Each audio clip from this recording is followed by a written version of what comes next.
ඔබ උතුම් වූ පංචශීලය, අෂ්ටශීලය, දසාංග සීලය සමාදන් වුණා. මම ඔබට සඳහන් කළා මෙහි ආල්භාවයේ ආනිසංසයත් මතක් ඔබට ආවර්ජනය කරන්න කියලා.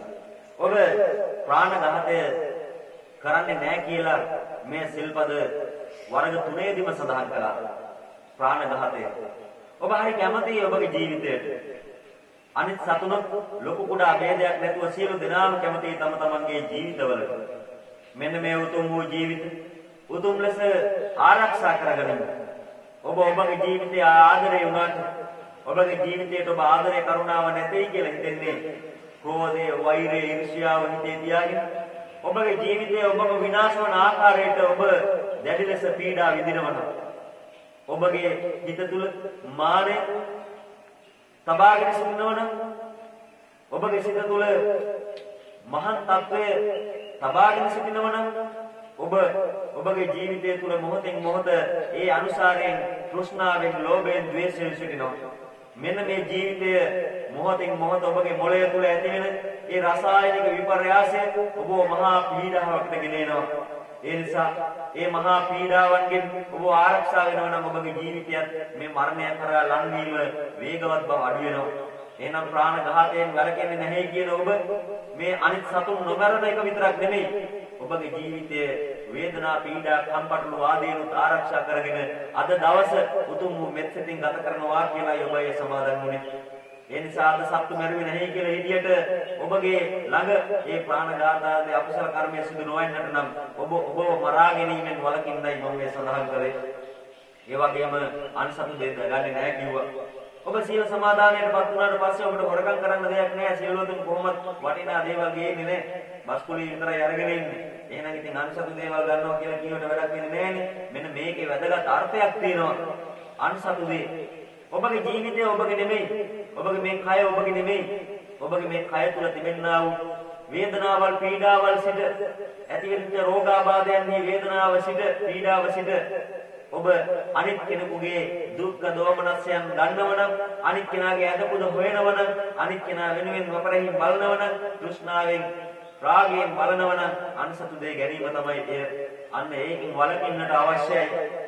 ඒ වගේම ඔබ සඳහන් කළා ඔබගේ ජීවිතය උතුම් වූ ආකාරයකින් බුදුරජාණන් වහන්සේට පූජා කරද්දී ඒ උතුම් වූ ජීවිතය උතුම් වූ ආකාරයෙන්ම ගමන් කරන්නට මෙන්න මේ ඇස, කන, නාසය, දිව, ශරීරය පසිඳුරන් පිනවන්නට හේතු කරගන්නේ නැහැ කියලා.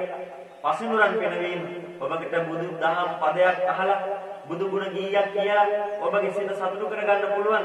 බුදුන් වහන්සේ දිහා බලාගෙන ඉඳලා ඔබගේ ඇස් දෙක සතුටු කරගන්න පුළුවන්.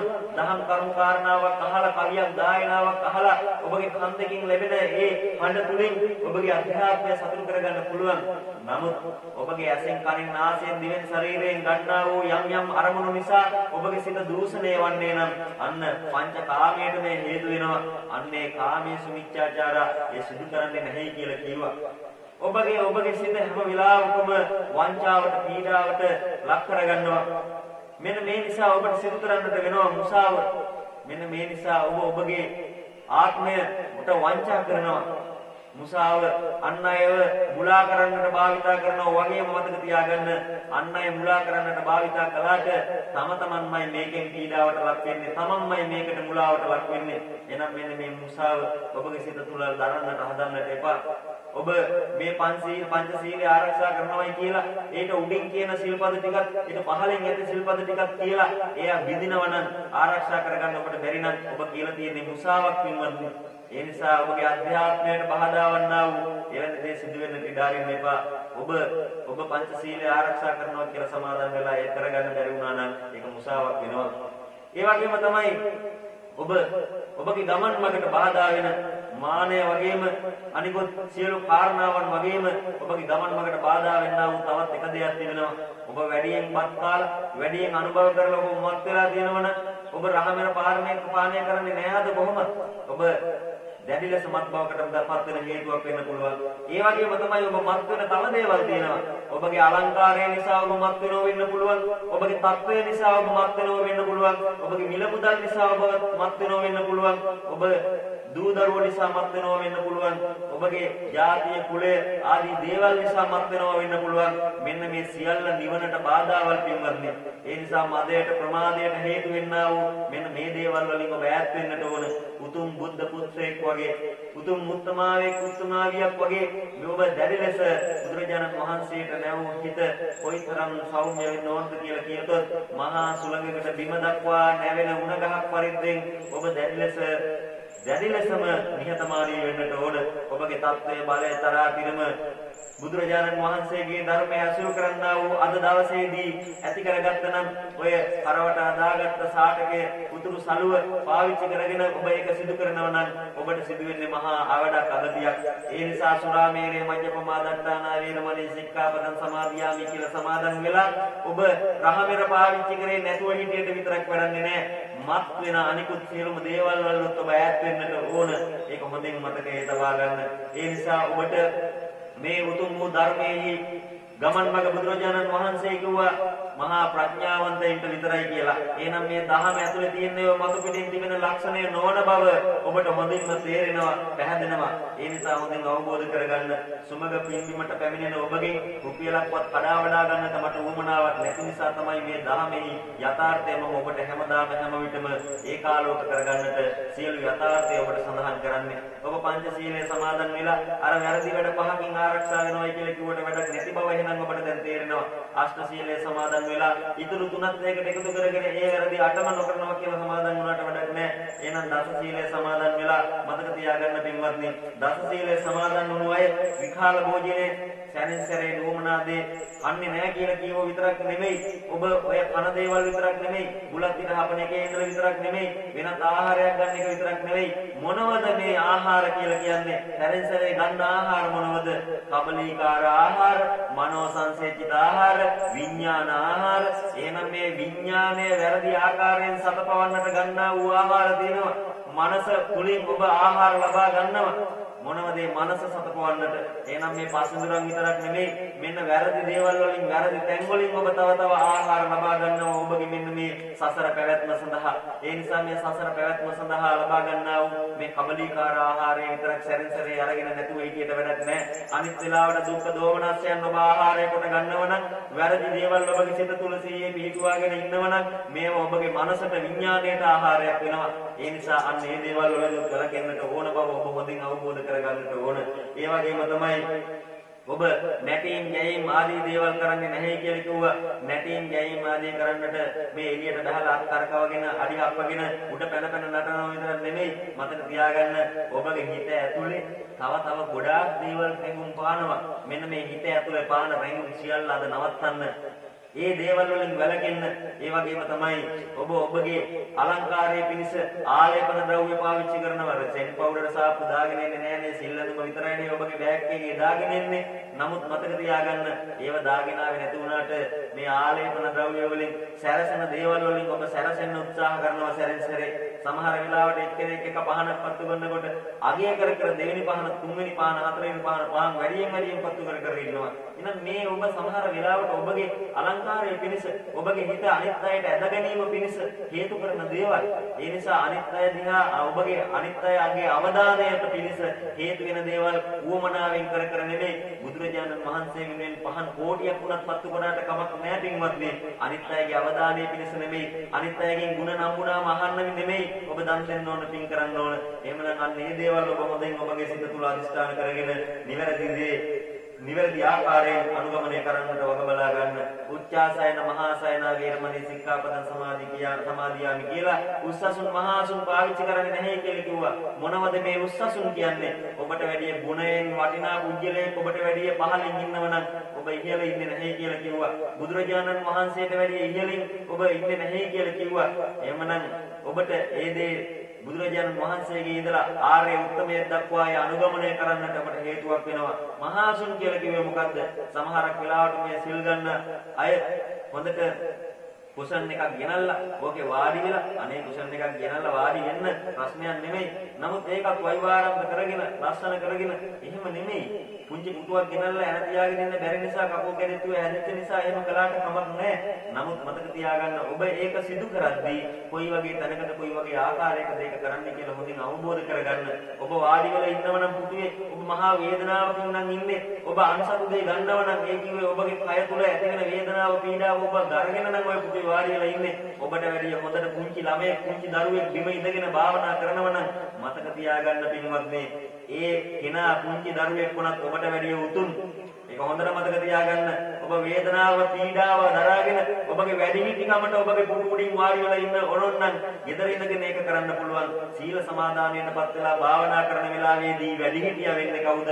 පුංචි දරුවෙක් වුණත් අන්නේ සමාධිය දැහැන ධානය අභිඥාව පසු කරගෙන යන්නා වූ කෙනා. ඒ නිසා ඔබ ඉහළින් වාඩි වෙලා ඉන්න අවස්ථාවේදී ඔබගේම දරුවා වෙන්න පුළුවන් සමහර විට. බිම වාඩි වෙලා හොඳට සමාධියටපත් වෙලා ඉද්දී ඔබ ලැජ්ජ වෙන්න ඕන. ඔබ ඔබගේ කය තුල තියෙන වේදනාව පීඩාව අරගෙන ඔබ ඉහළින් ඉන්න එක ගැන. ඒ නිසා මෙන්න මේ වගේ හොඳ යහපත් අර්ථකථනයන් මේ පංචශීලයේ අෂ්ටශීලයේ දසාංග සීලයේ තියෙනවා. අන්න ඒ දේවල් හොඳින් අනුගමනය කරන්න. ඒ වගේම තමයි අවසානයේ සමාදන් වුණා. ජාත රූප රජත පටක් ගන්නා වේරමණී සික්ඛාපදං සමාදියාන් රන් රෙදි මසු පහවණු භාවිතා කරන්නේ නැහැ කියලා. ඒ කාලේ තමයි භාවිතා කරේ රන් රෙදි උවමාරු මාධ්‍ය විදියට අද කාලේ භාවිතා කරන්නේ රුපියල් 7. ඔබ ඒකත් සමාදන් වුණා රුපියල් 7 ආදී දේ ලාභ අපේක්ෂාවෙන් පාවිච්චි කරන්නේ නැහැ කියලා. ඔබ කාට හරි ණයක් දීම සඳහා ණය මුදලක් ලබා ගැනීම සඳහා එය වැඩි දියුණු කර ගැනීම සඳහා යම් දෙයක් බඩුවක් භාණ්ඩයක් ලබා ගැනීමදී ඔබගේ ලෞකික සැප විහරණය සඳහා හේතු වෙන දෙයක් නම් ඔබට ඒ මුදල් පරිහරණය කරන්නට බෑ. ඔබට මුදලක් පරිහරණය කරන්නට පුළුවන්. ඔබට බස් එකේ යන්න ඕන ගමනාන්තය දක්වා ගමන් කරන්නට ඕන. ඔබට හොඳ දහම් පොතක් ගන්නට ඕන. කාගේ හරි අසරණයෙකුට මුදලක් ලබා දෙන්න තියෙනවා නම් මේ අසරණයට ලබා දෙන්නට ඕන. පිනට දහමට යමක් යොමු කරන්න තියෙනවා නම් ඒ දේ ලබා දෙන්නට ඕන. මේවා ලාභ අපේක්ෂාවෙන් නෙමෙයි නිර්ලෝභී අදහසෙන් සිදු කරන දේවල්. ඒ නිසා හොඳින් හැංගීමෙන් සිටින් මේ වගේ තමයි තව එකක් තියෙනවා. ඔබ මේ පංචශීලයේ අෂ්ටශීලයේ දසාංග සීලයේ සමාදන් වුණා නම් හොඳින් මතක තියාගන්න. අද හවස සීල පවාරණය වෙනතෙක් දක්වාම ඔබගේ දුරකථනය විසන්ධි කරලා තියන්න.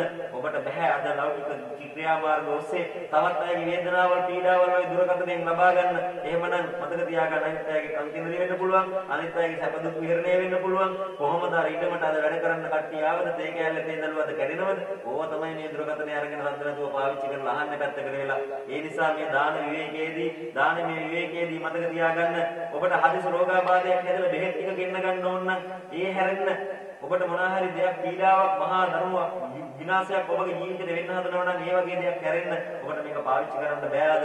එහෙමනම් අන්න ඒ වගේ උතුම් වූ පින්වතුන් ලෙස හැසිරෙමින් ඒ උතුම් වූ මෙත්සිත සමගම අද සිදු කරන්නා වූ මෙතේ බෝසත් පූජාව සමග අවසලෝකිතේසර බෝසත් පූජාව දක්වා ඔබ ගමන් කරනවා නම් පින්වත්නි ඔබට මෙතෙක් ජීවිතයේ සිදු කරගත්තා වූ උතුම් පුණ්‍ය කර්මය අද දවස බවට පත් කරගන්නට මහා වාසනාවකින් හැකියාව ලැබේවි. ඒ උතුම් වානුභාවය විඳදරා ගන්නට එහෙනම් ඔබ සියලු දෙනාම ඔබගේ මෙත්සිත තුළ හොඳින් අදිෂ්ඨාන පූර්වක මේ සියලු දේ අනුගමනය කරන්නට ඕන. එහෙමනම් ඔබට සුමග පින්බිමට ආවට පස්සේ ඔබගේ ජීවිතය වෙනස් වුණා. සුමග පින්බිමට ආවට පසුව ඔබගේ දහම් අවබෝධය වැඩි දියුණු වුණා. සුමග පින්බිමට ආවට පස්සේ ඔබගේ සිත නිවනට හැරුණා. සුමග පින්බිමට ආවට පස්සේ ඔබට කල්යාණ මිත්‍ර සේවනය ඇති වුණා. සුමග පින්බිමට ආවට පස්සේ ඔබට සද්ධර්ම ශ්‍රවණයක් ඇති වුණා. ඔබට හොඳ යෝනිසෝ මනසිකාරයක් ඇති වුණා. සුමග පින්බිමට ආවට පස්සේ ඔබ හැමදේම හරි දේ හොඳ දහමක් හොඳ අධ්‍යයනයක් ඔබ ඔබගේ ජීවිතය තුළ සිදු කරමින් පවතිනවා. එහෙමනම් ඔබගේ ජීවිතයට ලැබුණු වටිනාම අවස්ථාව මේ සුමග පින්බිම. ඒ සුමග පින්බිම ඔබ එදා සිට මේ දක්වාම අත නොහැර හරියට අවබෝධයෙන් සිදු කළා. පොය දවසක් තියෙන පින්වත්නි සියලුම දේවල් වලින් වැළකීලා පොය දවසේදී සිත සමාධියටපත් කරගෙන මේ අධ්‍යාත්මික ජීවිතය තුළ ගමන් කරන්න. නමුත් මතක තියාගන්න අපේ ඇත්තෝ පොය දවස තමයි පාවිච්චි කරන්නේ මගුල් ගෙවල් වල යන්න. පොය දවස තමයි පාවිච්චි කරන්නේ පාටි නාන්න. පොය දවස තමයි පාවිච්චි කරන්නේ ලෙඩක් රෝගියෙක් බලන්න යන්න. පොය දවස තමයි පාවිච්චි කරන්නේ දූ දරුවන් එක්ක වැල්ලට වෙරළට ගිහිල්ලා සතුරු සාමීචියේ ඉන්න. පොය දවස තමයි පාවිච්චි කරන්නේ පොඩි වෙනසකටත් එක්ක ගෙදරින් කන්නේ නැතුව පිටින් කෑම ටිකක් කන්න රෙස්ටුරන්ට් එකකට යන්න. මෙන්න මේ දේවල් මේ පව්කාර මිනිසුන් කරන දේ ඔබ කරන්නේ නැතුව ඔබ මේ පව්කාර වලට එකතු වෙන්නේ නැතුව ඔබ සුමග පින්බිම තුල සිට එහෙම නැත්නම් අද දවසේදී පොය දවසේදී පන්සලක විහාරස්ථානයක ඉන්න ඒ යහපත් පින්වතුන් ඒ අර වැරදි ජීවන රටාවේ නැතුව පොය දවස් අනුගමනය කරන නියමාකාරයෙන් අපිට එහෙමනම් පොය දවසක් කියලා රජයේ නිවාඩුවක් දීලා තියෙනවා. මේ රජෙන් නිවාඩුව දීලා තියෙන්නේ හැම කෙනෙකුටම යහපත් මෙත්සිතකින් තමන්ගේ දවස ගෙවන්න නිවැරදි ආකාරයට. නමුත් මතක තියාගන්න අපි මේ නිවාඩුව ලබා දීපු එකේ යුතුයකම පවා පාවිච්චි කරන්න මොකේද? වැරදි දේවල් වලට. එහෙමනම් මේ වැරදි දේවල් සිදු කරනවා නම් අන්න ඒ දේ තමන්ගේ ගමන් මගට හේතු වෙන දේවල්. එහෙනම් ඔබ හැම කෙනාම හොඳින් ඒ අවබෝධ කරගෙන හොඳ දහමක් ඔබගේ සිත තුළ අධිෂ්ඨාන කරගෙන සුමග පින්බිම දක්වා පැමිණිලා ඔබ උතුම් වූ ආනුභාවයක් ඇති කරගනිමින් මහා මෙත්සිතක් ඇති කරගනිමින් ඇති කරගත්තා වූ ඒ උත්තම බුද්ධ පූජාවේ උතුම් වූ හැඟීම, උතුම් වූ සද්ධර්මයේ ශ්‍රවණය කිරීමේ ඒ උතුම් වූ හැඟීම, ඒ රහත් උත්තමයන් ගත්තා වූ මඟ ලබා ගන්නවා කියන ඒ උත්තම හැඟීම ඔබ ජීවිතේ පුරාවටම ලබා ගන්න උත්සාහ කරනවා. එහෙනම් අන්න ඒකයි වැදගත් වෙන්නේ. මැරෙන්න ඕන මෙන්න තියෙද්දි අපි දහමක් ආශ්‍රය කරන්නට ගිහිල්ලා වැඩක් නැහැ පින්වත්නි. මැරෙන්න ඕන මෙන්න තියෙද්දි අපිට මේ දහම ආශ්‍රය කරන්න බෑ. අපි මේ උත්සාහ කළ යුතු වෙන්නේ මොකද්ද? මැරෙනවට බයේ මන භාවනා කරන එක නෙමෙයි. මැරුණාට පස්සේ මොකද්ද සිද්ධ වෙන්නේ පින්වත්නි? ඔබ ආපහු නැවත මහා දුක් ගොන්නක් එක්ක එකතු වෙලා ඉපදෙනවා. හැදෙන්නේ මේ භවයේදී කකුලේ පිළිකාවක්, ඔළුවේ පිළිකාවක් වෙන්න පුළුවන්. නමුත් ඊළඟ භවයේදී මහා ශරීරයේම මුළු මහා ශරීරයේම ඇති වෙන පිළිකාවකින් ඔබ ඉපදෙවි. මේ භවයේදී ඔබට දරුවෙක් මල්ලෙක් නැතුව ඉපදෙන්නේ. ඊළඟ භවයේදී දරුවෙක් මල්ලෙක් නෙමෙයි. ඥාතියෙක් හිතවතෙක්වත් නැතුව මහා දුකක් විඳින්නට තරම් විදියටයි ඔබ ඉපදෙන්නේ. මේ භවයේදී හරි අමාරුවෙන් ජීවිත වෘත්තිය රැකගත්තේ, හරි අමාරුවෙන් රැකියාවක් කරගෙන ජීවිතය රඳවාගත්තේ. නමුත් ඔබ ඊළඟ භවයේදී රැකියාවක්වත් නැතුව හිඟා ගන්න වෙලා ඉපදෙයිද දන්නේ නැහැ. ඒ නිසා ඔබගේ දුක්ඛ දෝමනස්යන් පිළිච්ච මේ භවයේ කොයි වෙලාවෙ ලෙඩක් රෝගාබාධයක් අසනීපයක් වෙයිද කියලා වෙලා හිතන්නේ නැති මෙන්න මේ භවය ඔබට ඊළඟ භවයේදී ඉපදෙන නිසයි වෙන මේ දේ කරන්නට ඕන. මේ භවයේදී මැරෙන හින්දා නෙමෙයි ඔබ බණ භාවනා කරන්නට ඕන. ඊළඟ භවය ඉපදුනොත් ඊට වඩා වැඩි විනාශයක් ඔබගේ ජීවිතයට වෙන්නට පුළුවන්. ඊට වඩා මහා විපාකයක් වෙන්නට පුළුවන්. එහෙනම් මේ ජීවත් වෙන භවය තුළදී ඔබ හොඳින් මතක තියාගන්න ඔබගේ ජීවිතය මහා ආනුභාවයක් කොට ගන්නට, ඔබගේ ජීවිතය තුළ නියම මනුෂ්‍යත් බව ඔප්පු කර ගන්නට, අනිකුත් රෝගාබාධයන් පීඩාවන් නෙමෙයි ඔබගේ සිත දමනය කර ගන්නට, කෙලෙස් අකුසල් සිත තුළ ඇති නොවෙන්නට, උතුමෙකුට ගරු කරන්නට, දෙමව්පියෙකුට ගරු කරන්නට, දහමක් නිවැරදි ලෙස අදහන්නට, අගයන්නට, අනුගමනය කරන්නට හැකියාව ඇති ආකාරයෙන් ඔබ සිදු කරන්න. ඔබට සිදු කරන වංචාව, අනිත් කෙනෙකුට සිදු කරන වංචාව, තව කෙනෙකුට සිදු කරන දෝෂ දර්ශනය ඔබගේ ජීවිතේටම පාරා වලල්ලක් වගේ මතක තියාගන්න පැමිණෙනවා. ඒ නිසා ඔබ යම් වේදනාවක්, පීඩාවක් තව කෙනෙකුට දෙන්න ඔබගේ ජීවිතේට පීඩාව, වේදනාව උරුම වෙන බව හොඳින්ම මතක තියාගන්න. ඒ නිසා තමන්ගේ ජීවිතය තුළ තමන්ට දුකෙන්, වේදනාවෙන්, පීඩාවෙන් ඉන්න හේතුව මොකද්ද? ඔබට රෝගාබාධයක් හැදෙන්න නම් හේතුවක් තියෙනවා. සසරේ කර්ම කළ නිසා. ඔබ දැන් ඔබගේ සිත තුළ පීඩාවකින්, දුකින් ඉන්නව නම් මතක තියාගන්න සසර දුක, පීඩාව ඔබට සසර තුල උරුම වෙලා දැනුත් ඒ දුක, වේදනාව, පීඩාව ඔබ නැවත නැවත රස බලමින් සිටින නිසා. ඒ නිසා මෙන්න මේ සියලුම දේවල් ටික හොඳින් අවබෝධ කරගෙන ඔබගේ මෙත් සිත තුළ හොඳ අධිෂ්ඨානයකින්, හැඟීමකින් මේ උතුම් වූ ධර්මයේ නිවැරදි ලෙස අනුගමනය කරනවා කියන උතුම් වූ හැඟීමෙන් බුදුරජාණන් වහන්සේ දේශනා කළේ අපි සියලු දෙනාටම පින් කර කර ඇවිදින්න නෙමෙයි, කුසල් කර කර ඇවිදින්න නෙමෙයි. අපිට බුදුරජාණන් වහන්සේ දේශනා කළේ සියලු අකුසල් වලින් ඈත් වෙලා මේ ගමන් මඟ අනුගමනය කරන්න කියලා. අකුසල් වලින් ඈත් වෙන්න වීදම් කරන්න ඕනේ නැහැ. අකුසල් වලින් ඈත් වෙන්නට සිදු කරන්නට ඕන ක්‍රෝධය, වෛරය, ලෝභය, ද්වේෂය, මෝහය ඉවතර දාන එක විතරයි. ඒ නිසා අන්නේ උතුම් මඟ අනුගමනය කරන්න. ක්‍රෝධය, වෛරය ඉවතට දමනු,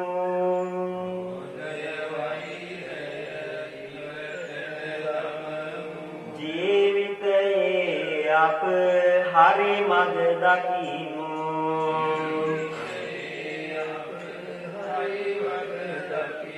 සසරේ සිදු කළ අකුසල් නසමු.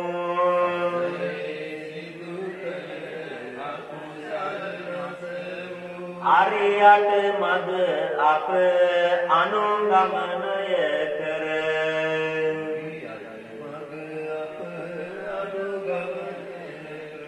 ජීවිතයේ සෑම දුක් කඳ නසමු.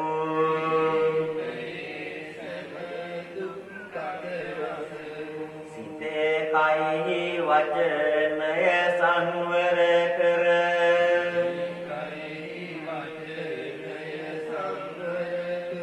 සීලයෙහි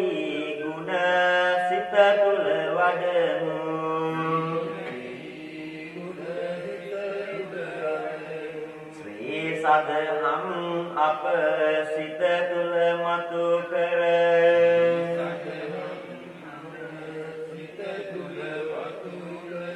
කුසල් සිතින් මෙත් සිත අප පුරවමු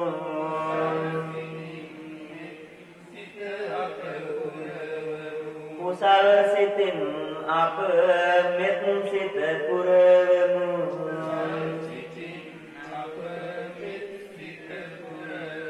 සාදු කියන්නේ